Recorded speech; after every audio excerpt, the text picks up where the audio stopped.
is one of our supreme students, and I lost my little worksheet, so I might have to ad-lib here.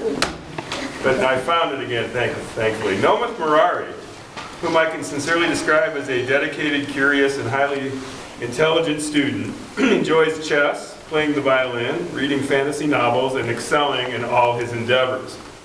A black belt in karate, Nomith, who describes himself as highly competitive, is from India and is bilingual.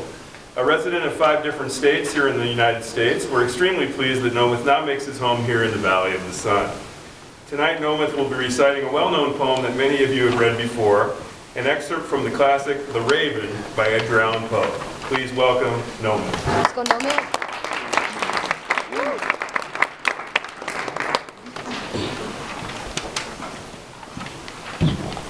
Good evening, ladies and gentlemen, and I thank you all for being here today. I will be reciting the first 7 stanzas of the well-known poem The Raven by Edgar Allan Poe.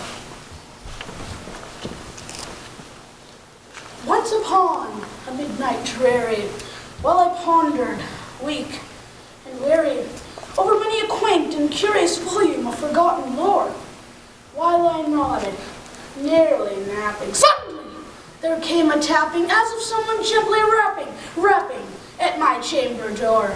"'Tis some visitor," I murmured, tapping at my chamber door. Only this, and nothing more. Ah, distinctly I remember, it was in the bleak December, as each separate dying ember wrought its ghost upon the floor. Eagerly I wished the morrow, vainly I had sought to borrow from my books surcease of sorrow. Sorrow for my lost Lenore, for the rare and radiant maiden whom the angels named Lenore. Nameless here, forevermore. And the silken, sad, uncertain rustling of each purple curtain thrilled me, filled me with fantastic terrors never felt before, so that now, to still the beating of my heart, I stood repeating, "'Tis some visitor entreating entrance at my chamber door. Some late visitor entreating entrance at my chamber door. This is it, and nothing more." Presently my soul grew stronger, hesitating, then no longer. "Sir," said I, "or madam, your forgiveness I implore. But the fact is I was napping, and so gently you came rapping, and so faintly you came tapping at my chamber door, that I scarce was sure I heard you. Here I opened wide the door. Darkness there, and nothing more. Deep into that darkness peering, long I stood there, wondering, fearing, doubting, dreaming dreams no mortals ever dared to dream before.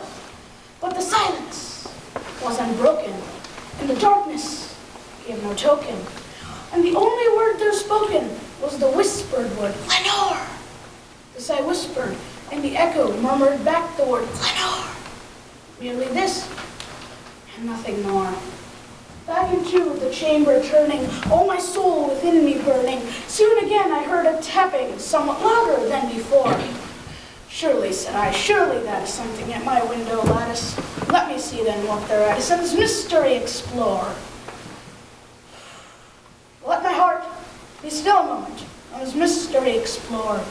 'Tis the wind, and nothing more. Open here, I flung the shutter, when with many flirt and flutter, in there stepped a stately raven of the saintly days of yore. Not the least obeisance made he, not a minute stopped or stayed he, but with mien of lord or lady, perched above my chamber door. Perched upon a bust of Pallas, just above my chamber door. Perched and sat, and nothing more. Thank you.